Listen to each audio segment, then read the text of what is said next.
Hello. Welcome to what I call this channel is Work Not, Eat Not. Okay, in other words, if you don't work, you don't eat. You don't provide for your family. But I want to talk real quickly about college endowments and what are they, okay? And I don't know if you're aware of colleges and their endowments, but we're going to talk about them real quick. Let me give you a definition of college endowments.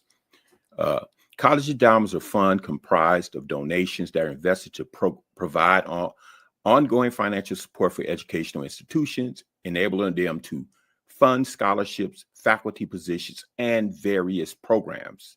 Definitions and purpose. A college endowment refers to a collection of financial assets donated to a college or university, which are invested to generate income. Stop on that. They invest. They get these endowments on, and some of the money they do get from federal government on occasion. They take the money, they get it, and they could put it in interest-bearing accounts. Let's say we're going to use 6%. If you got a 6% investment in these endowment monies, then every year that's what you're going to make off the endowments. We're going to look at some of those colleges here shortly. That's important. We'll come back to that. All right. The primary purpose of an endowment is to provide a sustainable source of funding for the institution operations, including scholarships, faculty salaries, research initiatives, and faculty improvements. Endowments allow colleges to maintain financial stability and support their educational missions over the long term. How endowments work. Endowments are typically structured to ensure that the principal amount remains intact while the investment returns are used to fund various institutional needs. This means that colleges do not open the entire endowment, but rather a portion of the income generated from it.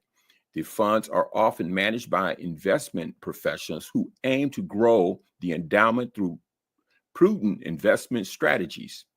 And so we're talking about financial stability. Okay. So some of the endowments, the purpose of them, what they do is provide the university with financial stability. Endowments provide a reliable source of income that helps colleges weather economic fluctuations and maintain their programs and services. Number two, support for students.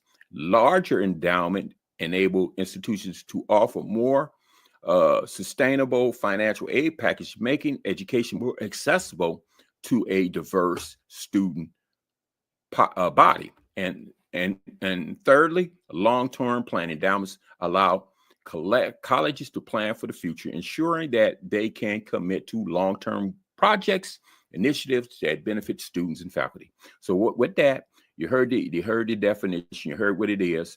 And what right now what we're going to do is look at mainly the top 10 colleges and endowments, so you're aware of this. And we're going to pick on the first one just a little bit. Now, before I pick on, I have no idea what they actually do with their endowments. I just looking at the money that they currently have on file, total assets of their endowment. So let's look at this real quick. As you look, you will see, as we're looking at here, the number one college up here is Harvard University. They have a current endowment amount of $52 million. Now, let's examine that for a second. And as you can see how they got the change in of over the period, and as you can see in a 10-year period, there's a projected 45% increase. Now let's think about that for instance. Say for example, now like I said before, I don't know what Harvard does with their money. I have no idea, but I'm gonna pick on them because they're the top dog. Okay. Say for example, the cost of Harvard, I looked at it to attend Harvard. Harvard is roughly $28,000 a year. That's how much it costs a year. So over the course of a 4-year degree, you're talking about what's that? $112,000 to pay for your 4-year degree at Harvard. Get it? It's a prestigious college. Okay, so $112,000. But let's say Harvard decides, okay, now they got over 50 billion, and if they're getting a 6% return, that means every year they're making $3 billion off that. Now, if you take that and multiply it by 1,000 students, I'm talking about the cost of tuition, then that means Harvard could easily pay for the tuition for 1,000 students at a cost of about 80 million. Did y'all hear what I just said? It costs about 80 million. I want to say it's 80 million. Let me get that. Yep, $80 million. That's the cost. Okay. So I don't know what they're doing, but I bring this up because what's happening is we are doing student loans. We, the general public, do student loans. And I have a policy I just want to share with you. I'm not against doing student loans totally if you have no other choice, but try to look at other options before you do student loans. For example, do the FAFSA packet, do the financial aid packet. However, after you do the financial aid packet and you get approved for the grant, accept the grant, that's the free money, and try not to do the student loans because as you can see, colleges are sitting on a whole bunch of money. I know that it's sustainability. You mean you can't sustain yourself and you got $50 billion in total assets as a college? And the projections is going to be a 10-year increase of 45%. Okay, let's go back and look at that real quick. Let's look at all those kinds. You got Harvard sitting on 52 billion. You got Yale sitting on 41 billion. You got Stanford sitting on 38 billion. You got Princeton sitting on 34 billion. You got MIT sitting on 25 billion. You got University of Pennsylvania sitting on 22 billion. You got University of Notre Dame sitting on 18 billion. You got Columbia University sitting on 15 billion. You got Northwestern University sitting on 14 billion. You got Johns Hopkins sitting at 13 billion. That's the top 10 colleges.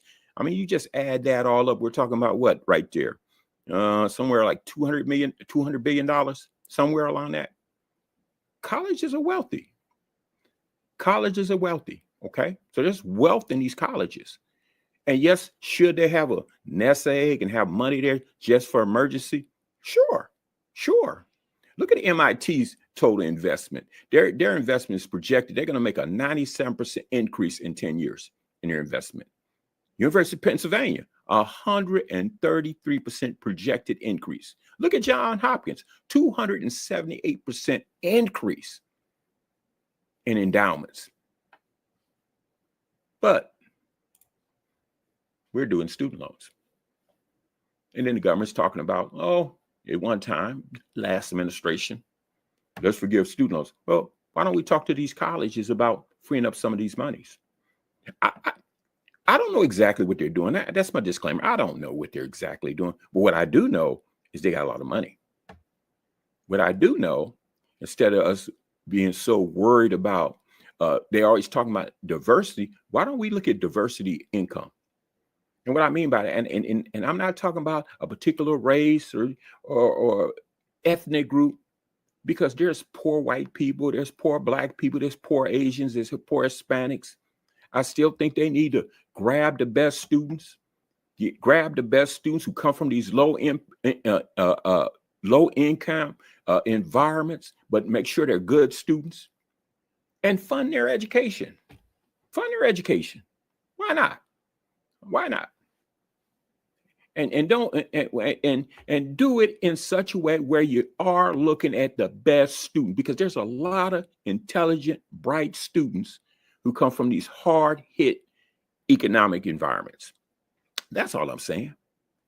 But at the same time, we as going out here as a general public need to be aware of the amount of money these colleges are making, right? Amount of money is a college. I'm gonna talk a little bit more about that. I spent 15 years working in educational administration, and I'm gonna do another session talking about that. Some of the things that you need to be aware of when you decide to go to college. But again, colleges are wealthy. There's the facts right there. And by the way, not every college reports their information. If you got any comments or remarks, please post them. Let me know if you enjoyed this post or not, and you can comment on there, okay? And again, work not, eat not. Thank you very much.